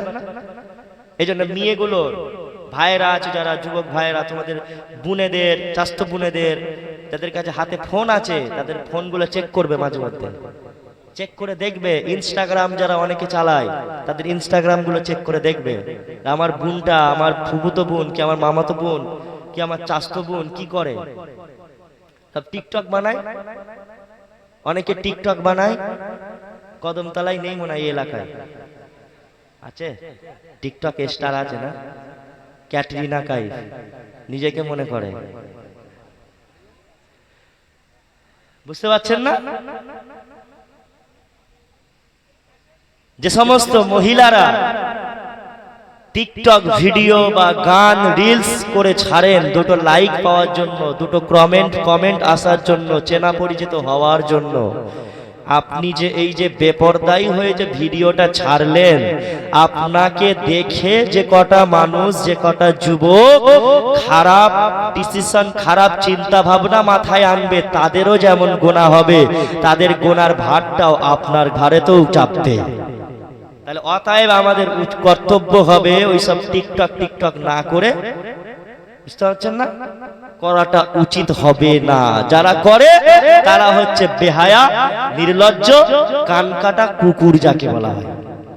বারংবার বক্তারা, আলেম ওলামারা বলার পরও সবই জানি পর্দা করতে হবে, বেপর্দায় চলা হারাম, চলবে না, তারপরও ওই সমস্ত কাজে লিপ্ত আছে। তার মানে বুঝতে হবে কান কাটা কুত্তা, ছেঁচড়া, বুঝতে পারছেন না?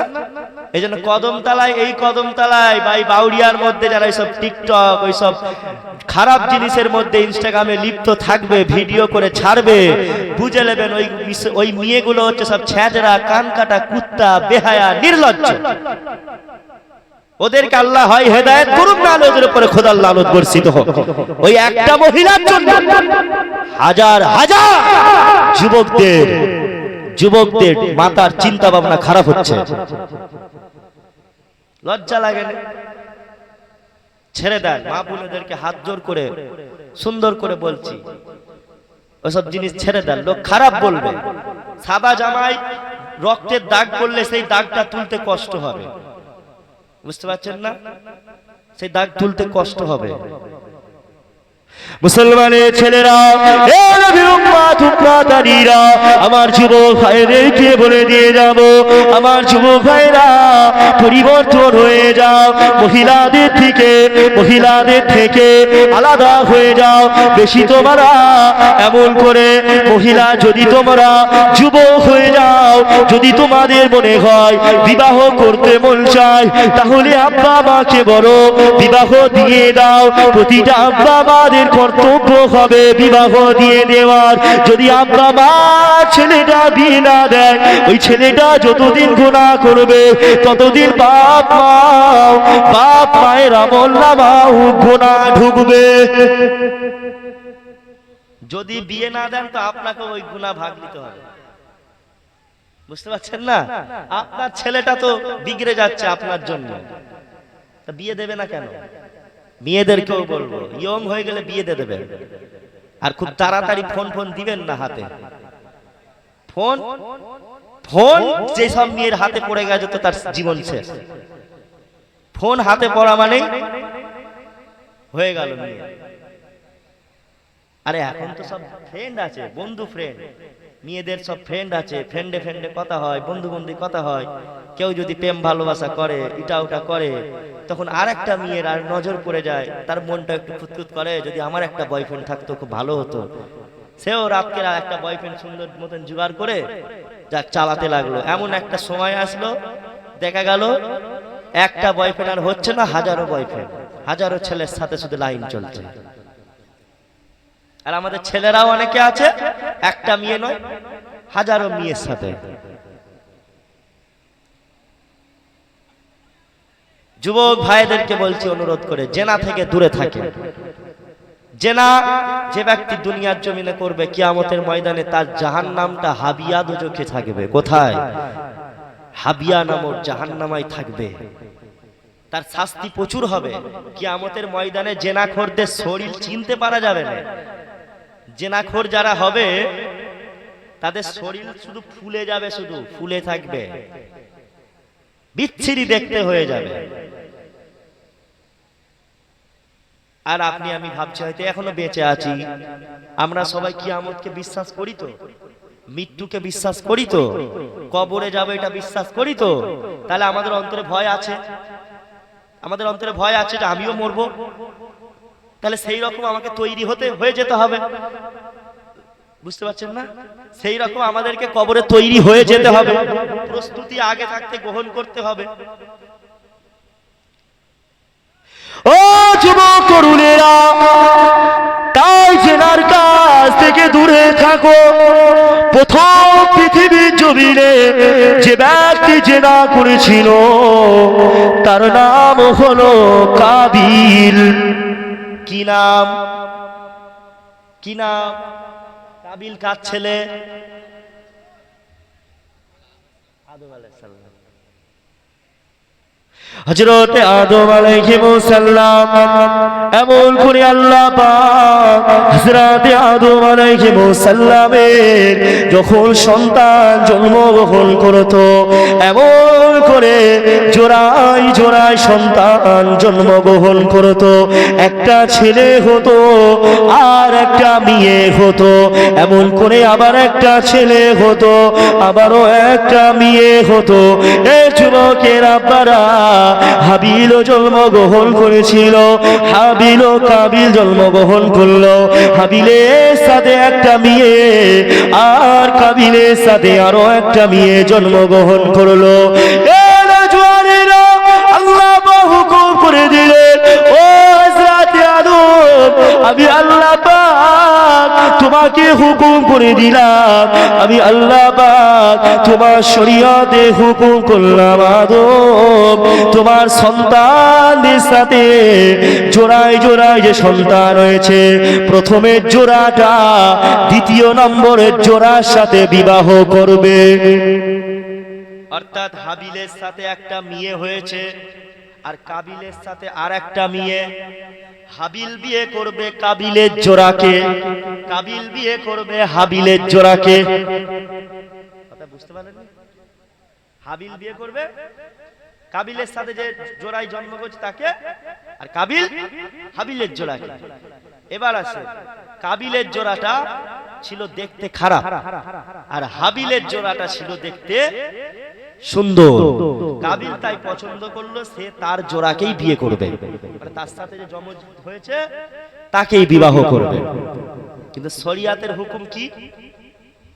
শরিয়াতের হুকুম কি?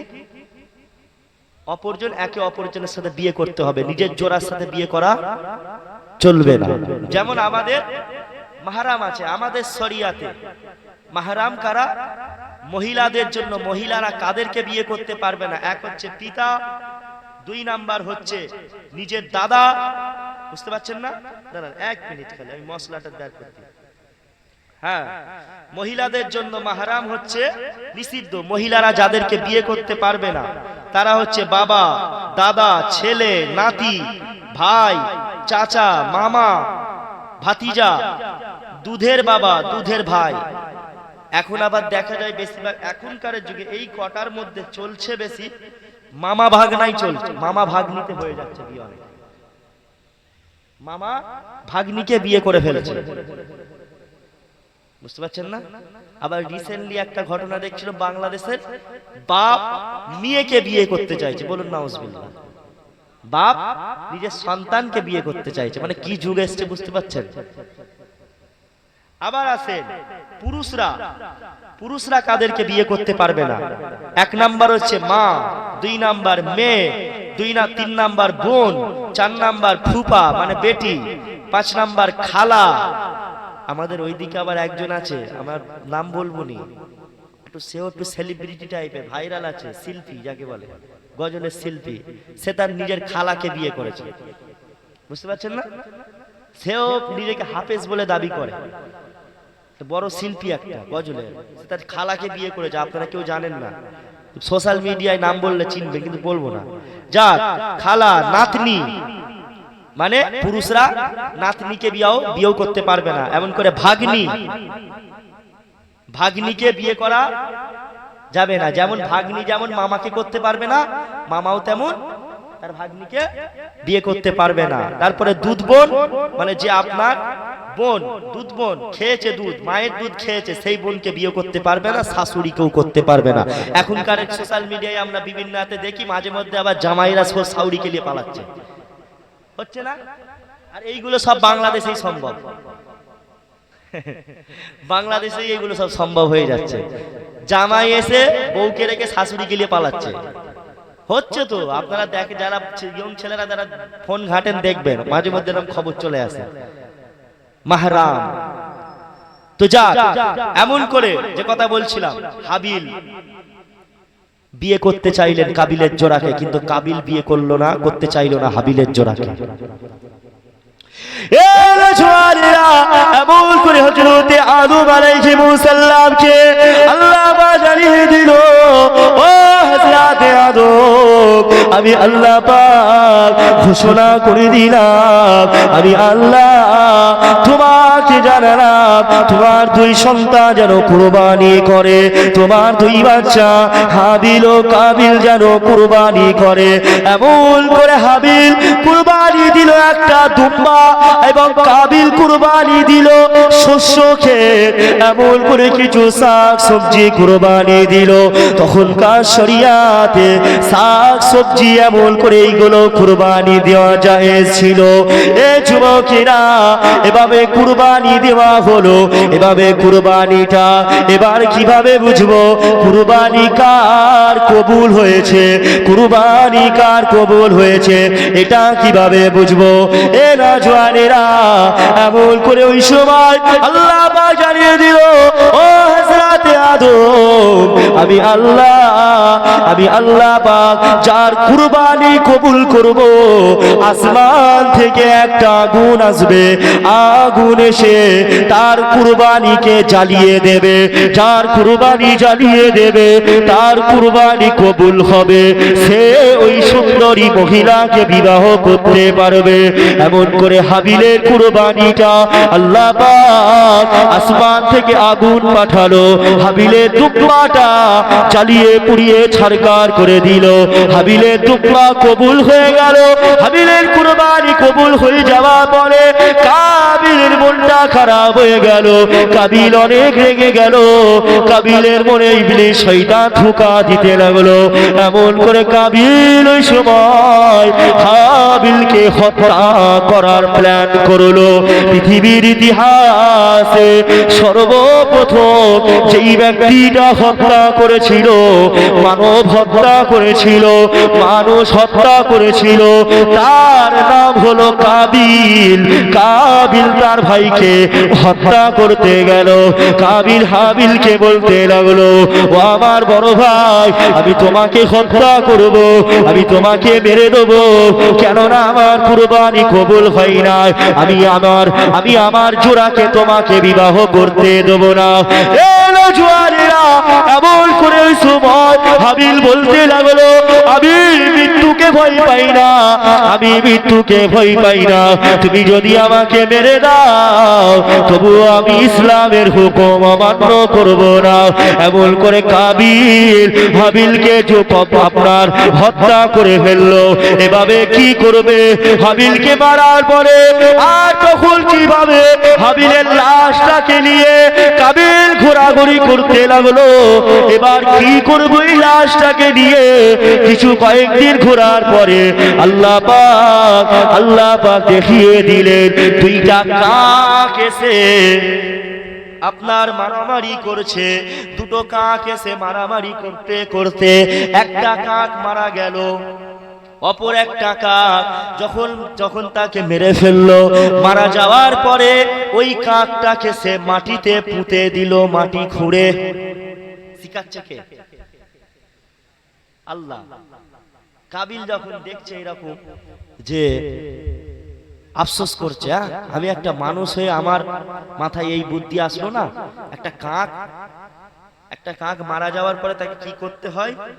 কাকের দিকে কাবিল শিক্ষা নিল। কাবিল কি করলো? হাবিলকে, তার ভাইকে ওরা মাটিতে চাপা দিয়ে দিল, মাটি দিয়ে দিল। পৃথিবীর ইতিহাসে সর্বপ্রথম মাটি হয়েছিল হাবিলের। পৃথিবীর ইতিহাসে সর্বপ্রথম হত্যা করেছিল কাবিল। তারপরে কাবিল কি করলো?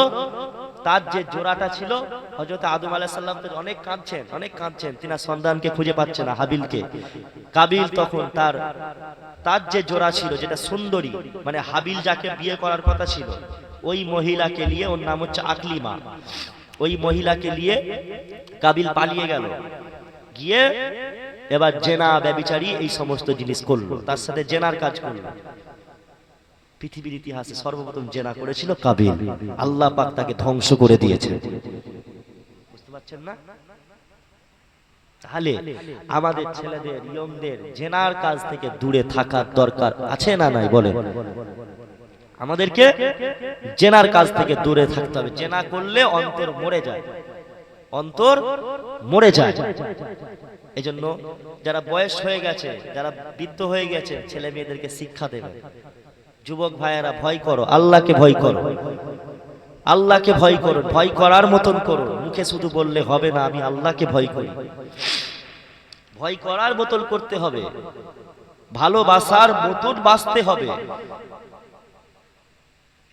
ভালোবাসার মতন বাঁচতে হবে, ভয় করার মতন করতে হবে। এটা আল্লাহর হুকুম। ইয়া আইয়ুহাল্লাযীনা আমানুত্তাকুল্লাহ, হে ঈমানদারেরা, আমি আল্লাহ, আমাকে ভয় করো, করার মতন করো। হাক্কা তুকাতিহি ওয়ালা তামুতুন্না ইল্লা ওয়া আনতুম মুসলিমুন, তোমরা মুসলমান অবস্থায় ছাড়া মৃত্যুবরণ করো না। আমাদের ঈমানটা, আমাদের ঈমানের দিকটা লক্ষ্য রাখতে হবে। মুসলমান অবস্থায়, মানে কাফের হয়ে না যেন আমরা মৃত্যুবরণ করি, কাফের হয়ে না যেন আমরা মারা যাই, এই দিকটাও লক্ষ্য রাখতে হবে। একবার দরুদ শরীফ আল্লাহুম্মা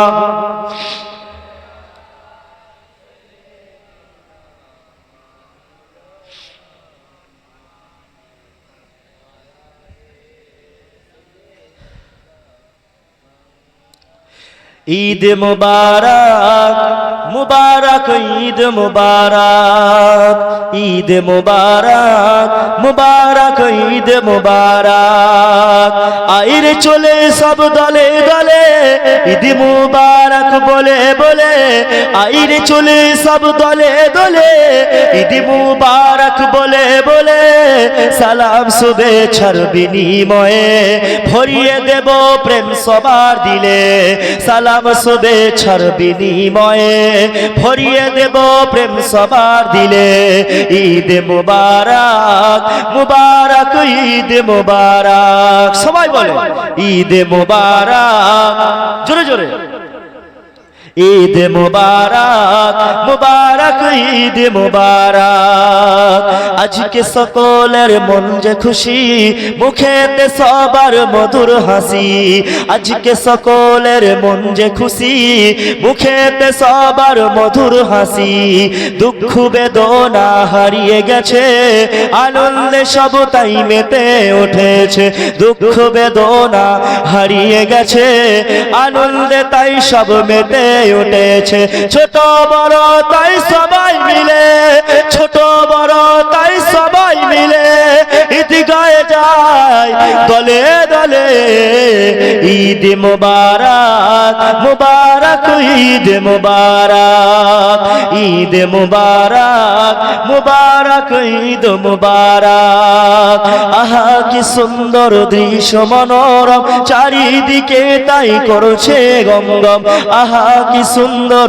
দৃশ্য মনোরম চারিদিকে তাই করছে গম গম নতুন সাজে সেজেছে ধরা সেই খুশিতে সব আত্মহারা নতুন সাজে সেজেছে ধরা সেই খুশিতে সব আত্মহারা একটি বছর পর পায় পুরস্কার একটি বছর পর পায় পুরস্কার নবীজির উম্মত হলে পরে ঈদ মুবারক মুবারক ঈদ মুবারক ঈদ মুবারক মুবারক ঈদ মুবারক আল্লাহুম্মা সাল্লি আলা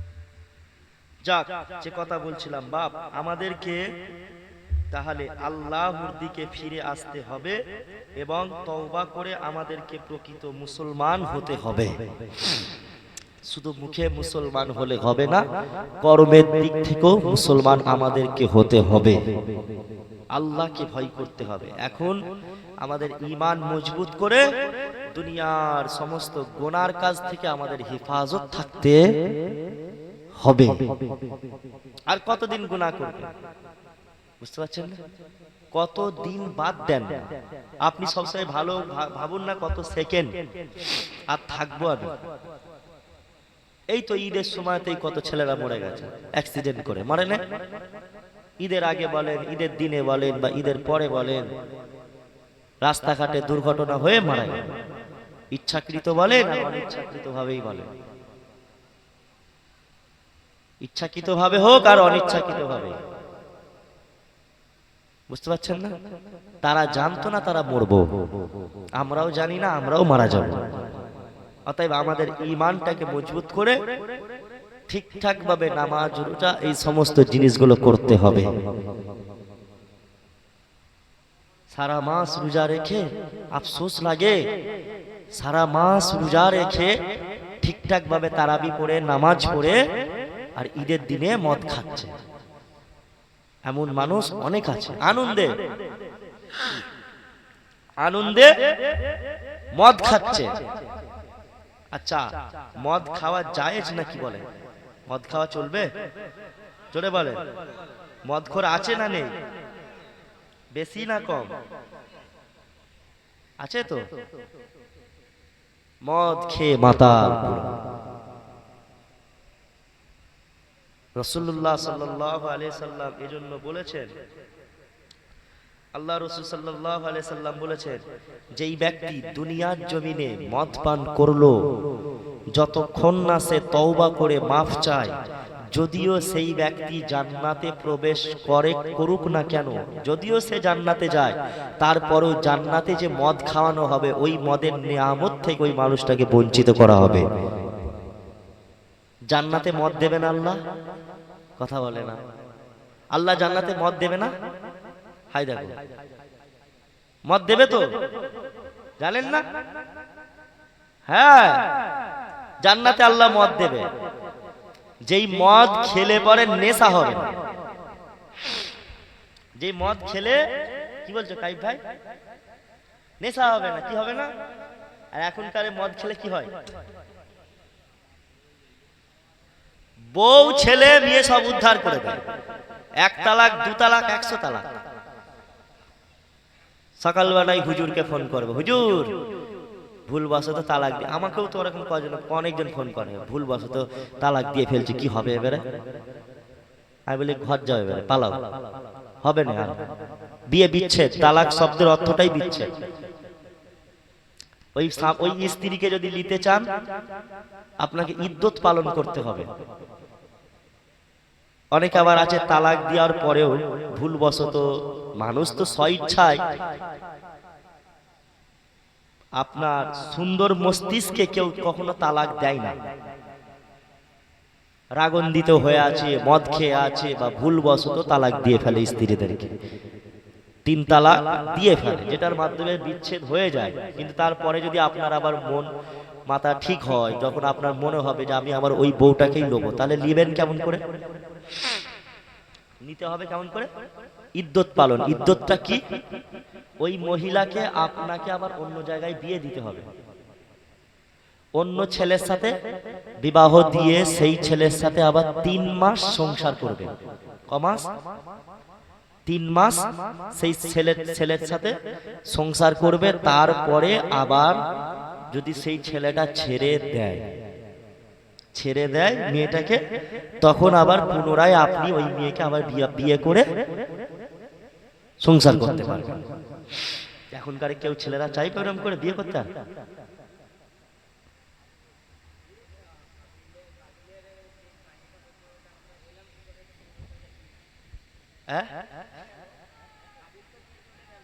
হ্যাঁ,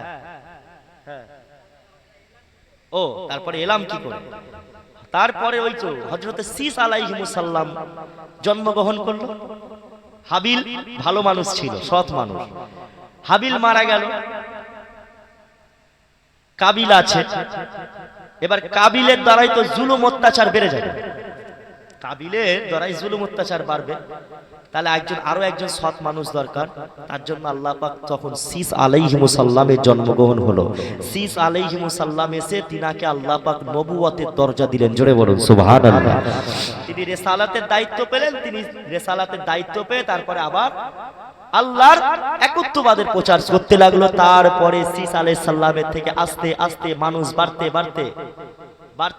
সন্তান হতে আজকে এত সন্তান। আমরা সব তাদের সন্তান। বুঝতে পারছেন না? তো যাক, যে কথা বলছিলাম, আমি কি বলছিলাম জানো তখন? মদ খাওয়ালে বলছিলাম তালাক। হ্যাঁ, ইদ্যত পালন করতে হবে। তাহলে বাপ এইসব তালাক এইসব জিনিস থেকে দূরে থাকবেন। স্ত্রীকে ভালোবাসুন, স্ত্রীকে বুঝুন, স্ত্রীকে মূল্যায়ন করতে শিখুন, স্ত্রীর সুখ দুঃখে থাকুন। আল্লাহ নবী কোনোদিন কোনো স্ত্রীর গায়ে হাত তুলতেন না। আর এখনকার ছেলেরা ফটাফট শুধু জুতোর বাড়ি চালাচ্ছে। বুঝতে পারছো না? মা বাপ তুলে গালাগালি করে উদ্ধার করে দিচ্ছে, গুষ্টি ফুষ্টি তুলে সব উদ্ধার করে দিচ্ছে মেয়ে। আর মেয়েরাও আগে তার স্বামীকে একদম উদ্ধার করে দিচ্ছে, যাকে বলে গালাগালি করে। ওই রকম করে সংসারে রহমত শান্তি বরকত আসবে? স্ত্রীর সাথে খারাপ আচরণ করা যাবে না। স্ত্রীকে ভালোবাসতে হবে, মহব্বত করতে হবে। স্ত্রীদের প্রত্যেকটা বউয়েদেরও কর্তব্য তার স্বামীকে ভালোবাসা, তার স্বামীর দুঃখ কষ্ট সেইগুলো মূল্যায়ন করতে শেখা, বুঝা। যদি স্ত্রীকে ভালোবাসতাম, যদি আজকে যাদের বিয়ে হয়ে গেছে অনেকে এমনও ছেলে পাওয়া যাবে বউ থাকতে ভাবিদের দিকে নজর,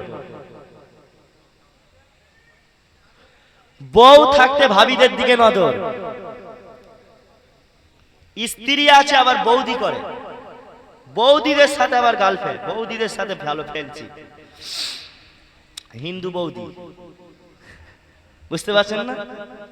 বউ থাকতে ভাবিদের সাথে কত কি অনেকের ছেলেরা আছে কাজ করে ফেলে।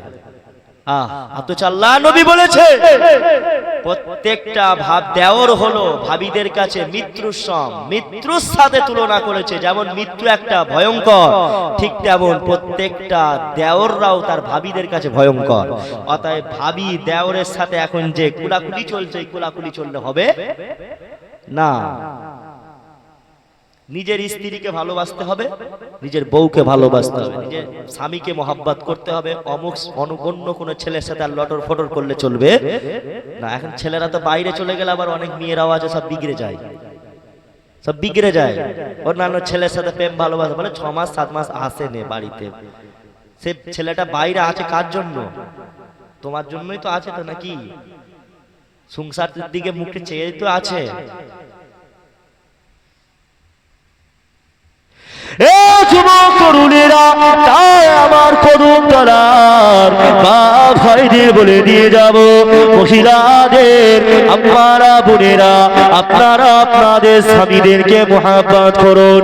কেননা আল্লাহ নবী, নবী দয়া নবী, নবী আমার দিন দুনিয়া বাসা, আল্লাহ নবী জানিয়েছে বাবা সাবারা, যেই মহিলাটা তার স্বামীকে অখুশি রেখে মৃত্যুবরণ করে, যে মহিলাটা স্বামীর সাথে খারাপ আচরণ করে মৃত্যুবরণ করে, ওই মহিলাটা কখনো জান্নাতে যাবে না।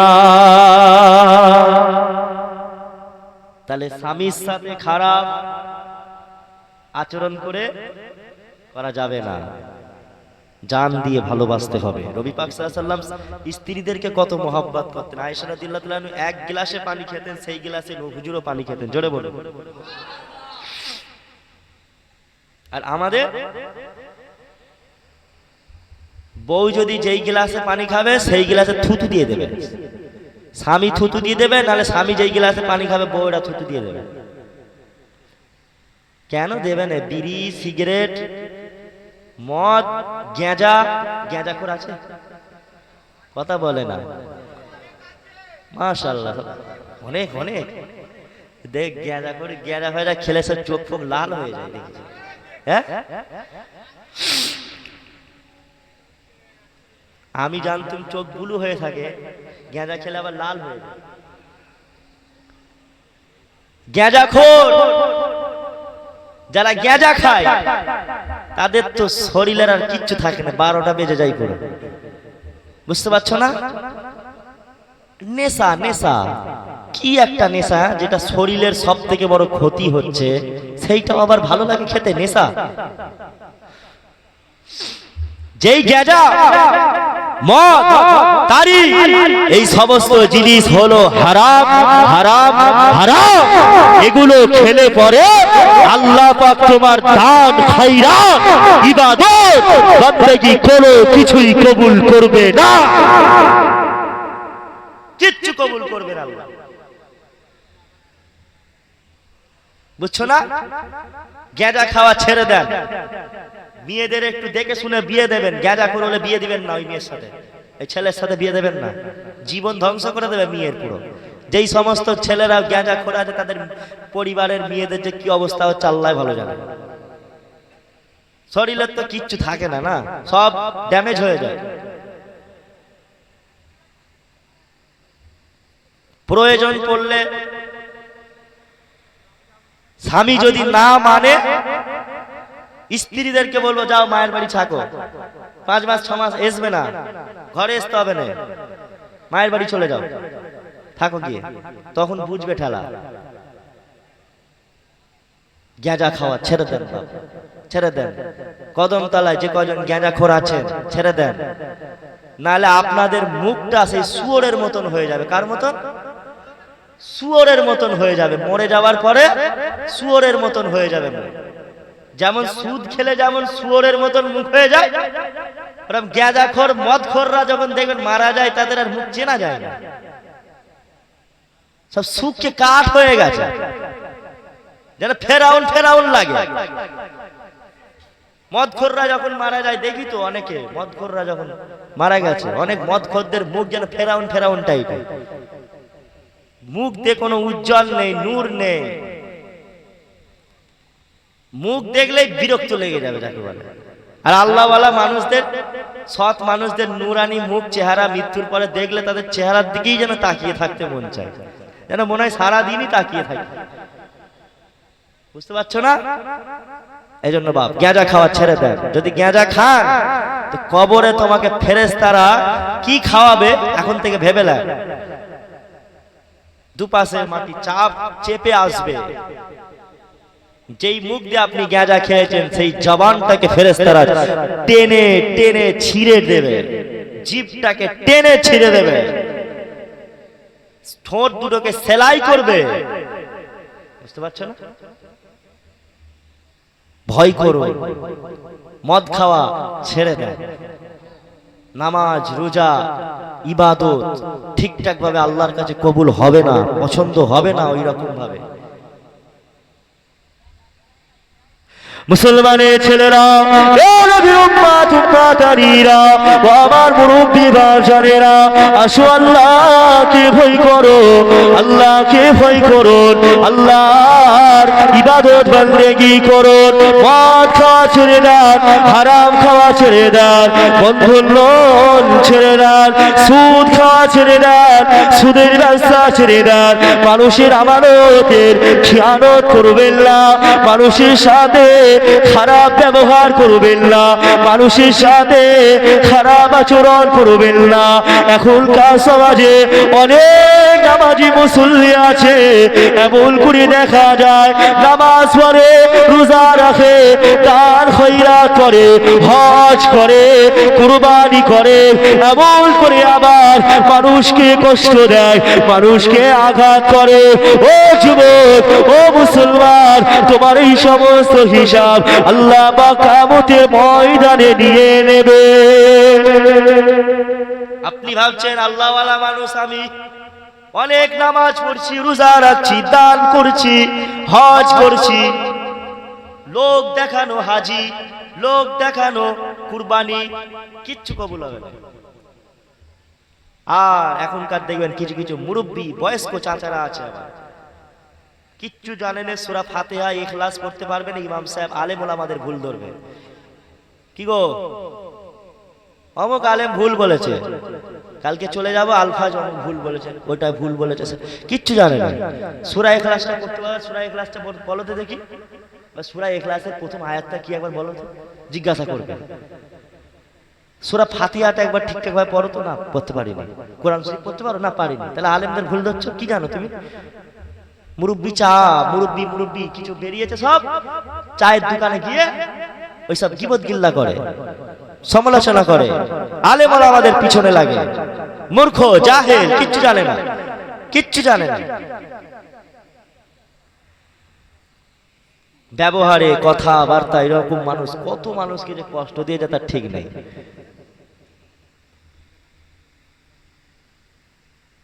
বুঝতে পারলো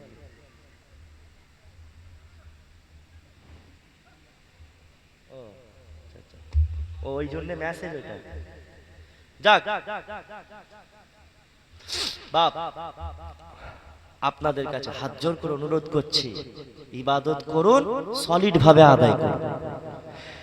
5টা ওয়াক্তের নামাজ না পড়লে 1টা ওয়াক্তের পড়ুন, সলিড আদায় করুন। কাউকে কষ্ট দেবেন না, কাউকে ব্যবহারে কথাবার্তায় আচরণে কষ্ট দেবেন না। আপনি যেটা জানেন না সেটা নিয়ে ফটর ফটর করবেন না। বুঝতে পারছেন না? বয়স্ক মানুষদের বলছি, খবরদার, সাবধান হন, মানুষের পিছনে লাগবেন না। কেন আল্লাহ নবী, নূর নবী, দয়া নবী, নবী আমার দিন দুনিয়া বাদশা হাবিবুল্লাহ জানিয়ে দিয়েছিলেন, বাবা সাহাবারা শুনে রাখো, তোমরা কখনো মানুষের সমালোচনা করো না, গীবত গিল্লা করো না, পরনিন্দা পরচর্চা ছেড়ে দাও, গীবত গিল্লা করো না। এ যুবকেরা, আব্বারা, তরুণেরা, ও আমার মুরব্বী বাপজানেরা, এখনকার সমাজে বেশিরভাগ দেখা যায় মুরব্বী চাচারা, মুরব্বী বয়স্করাই বেশিরভাগ গীবত গিল্লা করে, পরনিন্দা পরচর্চা করে, মানুষের কথা নিয়ে থাকে। এ যুবকেরা, আল্লাহ নবী, নবী, দয়া নবী, নবী আমার দিন দুনিয়া বাদশা বলেছেন, ওয়ালা তাদাবারু ওয়া কুনু ইবাদাল্লাহি ইখওয়ানা, ওয়ালা তাদাবারু, তোমরা একে অপরের পিছনে লেগো না। বাবা সাহাবারা একে অপরের পিছনে লেগো না, ওয়াকুনু ইবাদাল্লাহি ইখওয়ানা। তোমরা পরস্পর ভাই ভাই হয়ে যাও। এ যুবকের আব্বারা শুনে রেখে দেন আব্বা, আমার বয়স্ক মুরব্বী বাপ জানেদের বলে নিয়ে যাব, সপ্তসুর কদমতলার আমার চাচা জানদের কাছে হাত জোর করে অনুরোধ করে যাব, খবরদার খবরদার, যদি আপনি কিছু না জানেন আলে ওলামাদের পিছনে লাগবেন না, মানুষের পিছনে লাগবেন না, সমালোচনা করবেন না, গীবত-কিল্লা করবেন না, কেননা আল্লাহ পাক জানিয়ে দিয়েছে, ওরে আমার বান্দা বান্দীরা রে, আমি আল্লাহ পাক জানিয়ে দিলাম যে সমস্ত মানুষ গীবত-কিল্লা করে তারা যেন তাদের ভাইয়ের, তাদের আপন মৃত ভাইয়ের গোশত ভক্ষণ করলো। আপনারা কি চান আপনার কোনো ভাই মরে গেছে তার গোশত আপনারা খান, শরীরে খাবেন? তাহলে তো খেলে তো আপনি তো তাহলে জানোয়ার, আপনিও তো তাহলে হিংস্র হয়ে যাবেন, মানুষ থাকবেন না, তার মানে কি হবে? মানুষ নয়, অমানুষ।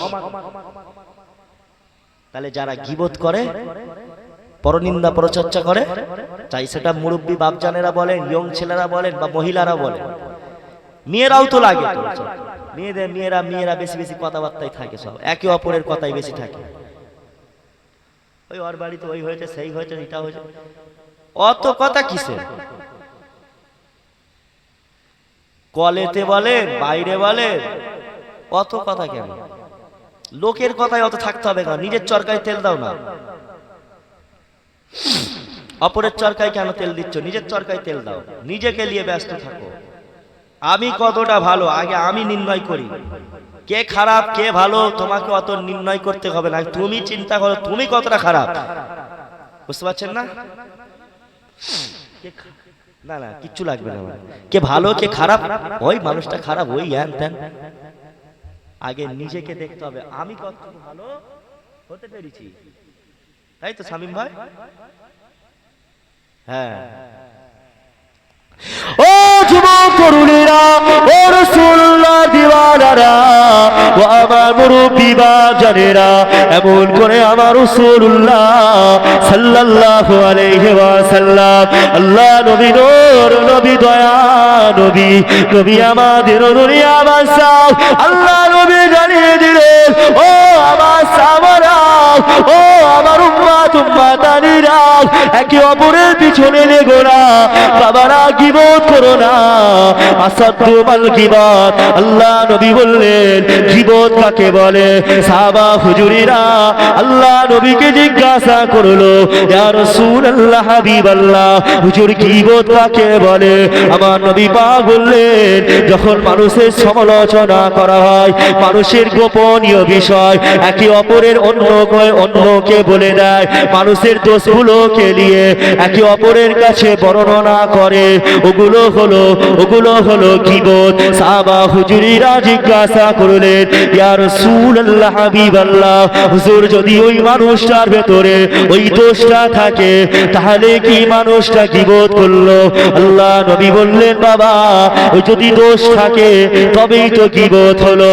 এ যুবক তরুণীরা, তাহলে গীবত করা যাবে না, মানুষের পিছনে লাগা যাবে না, সমালোচনা করা যাবে না, গালিগালাজ ব্যবহারে কষ্ট দেওয়া যাবে না, কেননা আল্লাহ নবী নূর নবী দয়ার নবী, নবী আমার দিন দুনিয়া বাদশা হাবিবুল্লাহ, আল্লাহ নবী বললেন, বাবা সাহাবারা, সিবাবুল মুসলিমুনা ফুসুকুন, একজন মুসলমানকে গালি দেওয়া হলো ফাসিকি কাজ।